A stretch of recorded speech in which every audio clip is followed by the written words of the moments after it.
Good morning. Good morning, good morning. Well, now, oh my God, we're back to the cold. Hang on, put on my glove. Just a second now, it'll be a bit jiggly. How are you all doing? Oh, you know what? I forgot to pause my thing. Hold on. It's all very tangly. Because if not, that'll tell me, oh, you've stopped walking. Because I haven't walked fast enough, you see. And the iWatch is very helpful. But drive you a bit batty after a while. I think I'm just going to have to keep off my gloves. So how are you all doing? How was Christmas? My God, it's hard to believe, isn't it? It really is a blink when you size it up and you think, okay, Christmas Eve goes very fast, always does. Even if you're in Mass, it goes quite fast. Because, you know, growing up, when we'd go to midnight Mass, which was always around 8 or 9 o'clock, don't know why they called it midnight Mass at 8 or 9 o'clock, but anyway, when we'd go to midnight Mass, we'd always be sat down thinking, I wonder what we're going to get for Christmas. This is when we're older. This was when I was 20. You know, we'd be sat down thinking, my God, is Santa Claus going to come? I don't know, I can't wait. So, you know, so Christmas Eve always goes very fast. Christmas Day, you know, it's just a blur because you get up out of the bunk. I got a new hat. It's sweet, isn't it? The hat I got for Christmas is the wheat.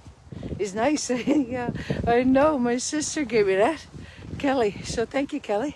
There's a bit of a slouch to it, I think. Anyway, you get up out of the bunk and then you start in opening the gifts. Now we open them. As I said last week, we never ever had them wrapped when we were growing up. So, but now you open the gifts, and I've chosen a busy road there. They mightn't drive you into the ditch. Anyway, now you open up the gifts and then you sort of eat something right away. Maybe I'm the only one who does this, but my thought is, you know, it's Christmas morning, we should eat whatever we got in the stocking, shouldn't we? Unless it's an apple, you know, but so, I mean, any sort of, you know, chocolate is free game in my mind. A bag of chips, why wouldn't we open that? You know, and if you had a can of Diet Pepsi or something, you know, you got to save somewhere, have that as well.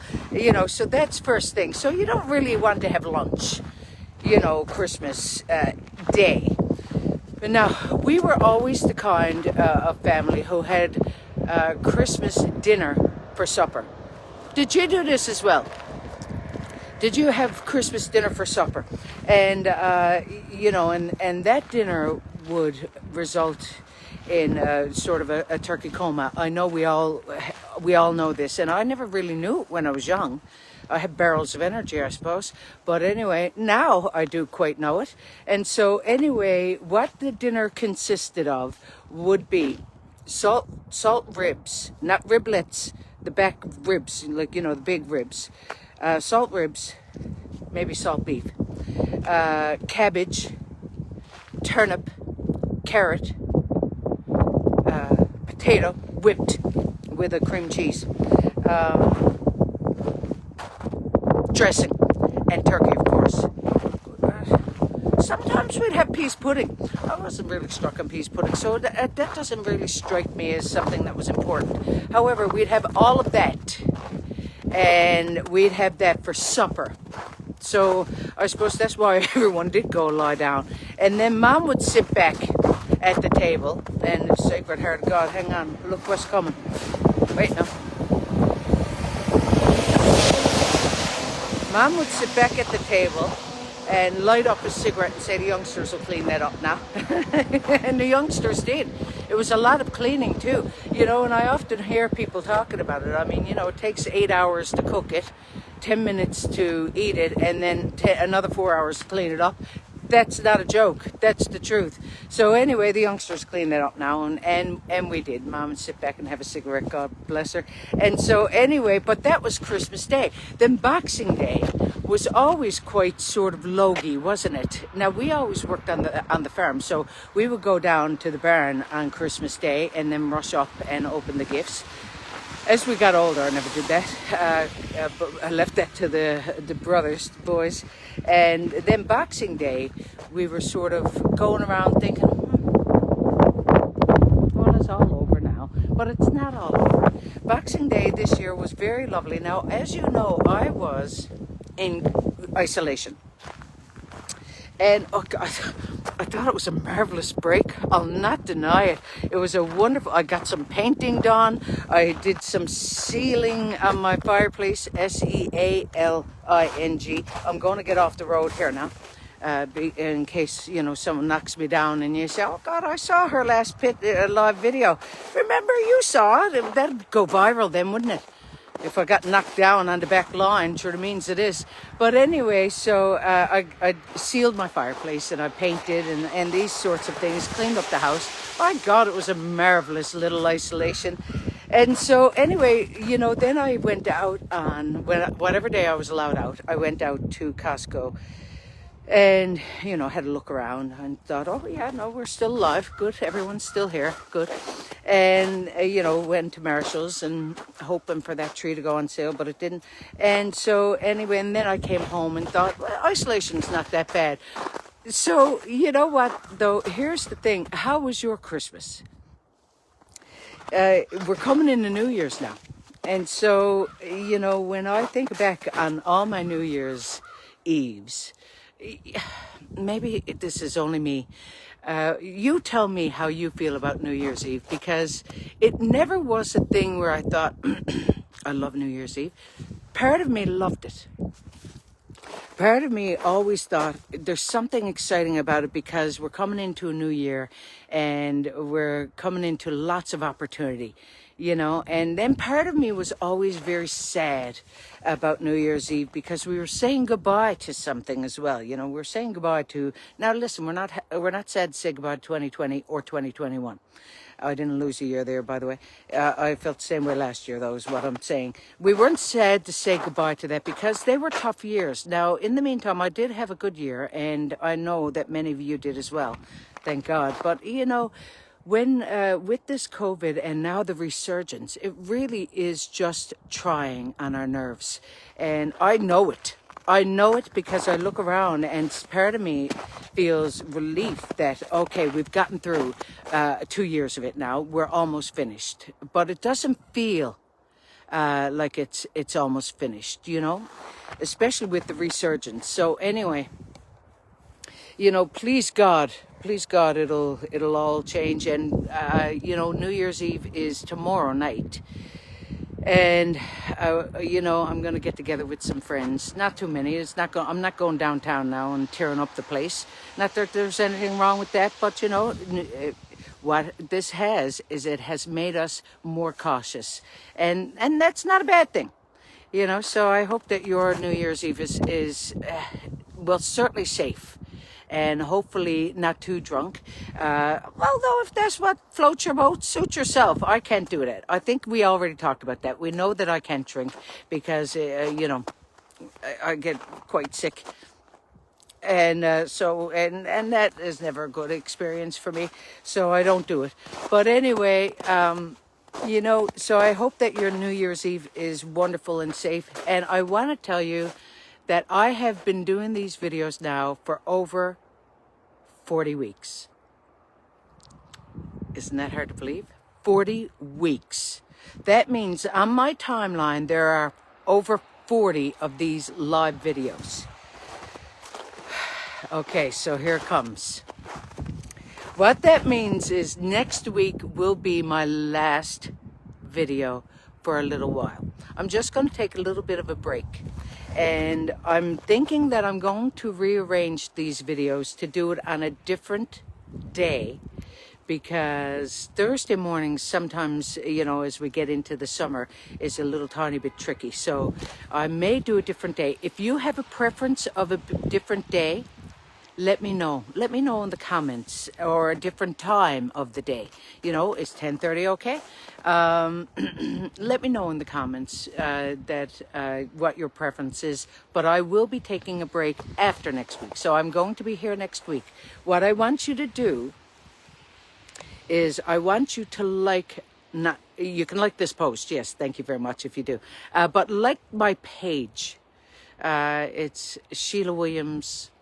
I'm in a gold dress. Like that page or follow that page.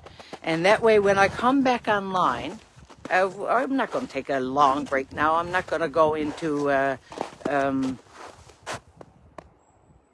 recluse. What do the hermitage? Hermitage is a place. I'm not going to become a hermit. But I will take a little bit of a break so that, but then I'm going to miss you.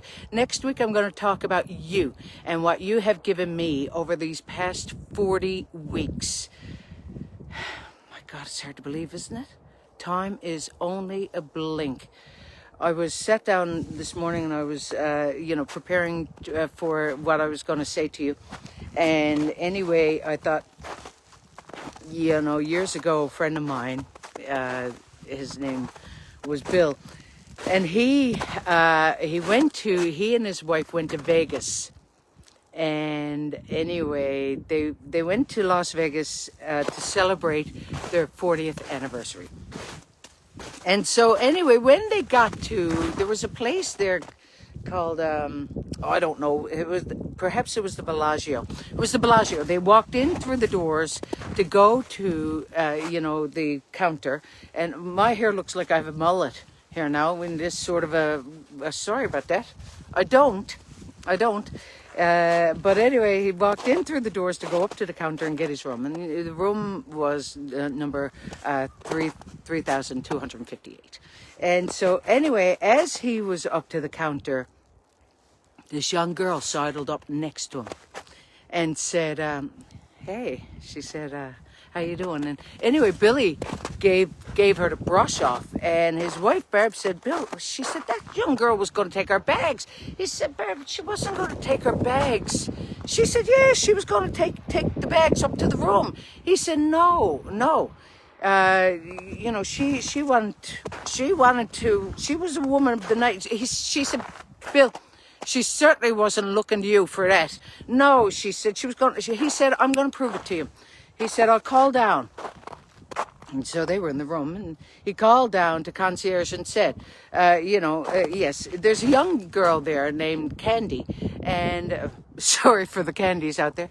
I was wondering if you might send her up to room 304, whatever the room was. And so anyway, he said, now you go into the bathroom and you listen to what goes on. And so she just was appalled. She said, no. I mean, she's no older than her granddaughter. So she said, definitely not. And so anyway, she went into the bathroom and kept the door ajar sort of thing so she could hear what was going on. And next thing, the knock comes to the door. And he opened the door and he said, hello, Candy. She said, yes, hello.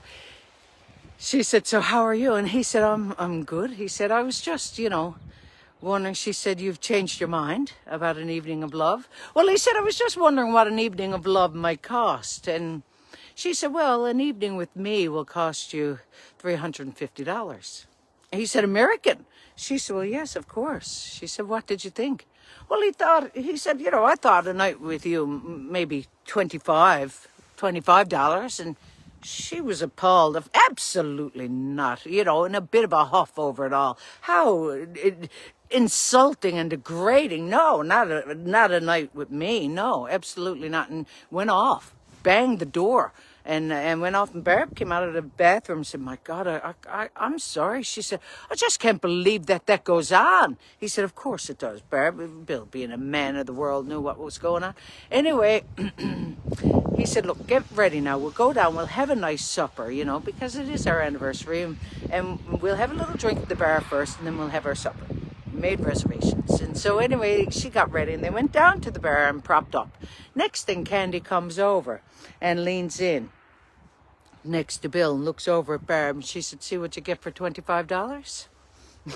I know, it's terrible, isn't it? Now listen, God love you. I hope you have a wonderful New Year's Eve and a wonderful New Year. So we're coming up to next week when I see you, we're going to be coming up to Old Christmas Day. We'll talk about that as well. You're wonderful. Love to you.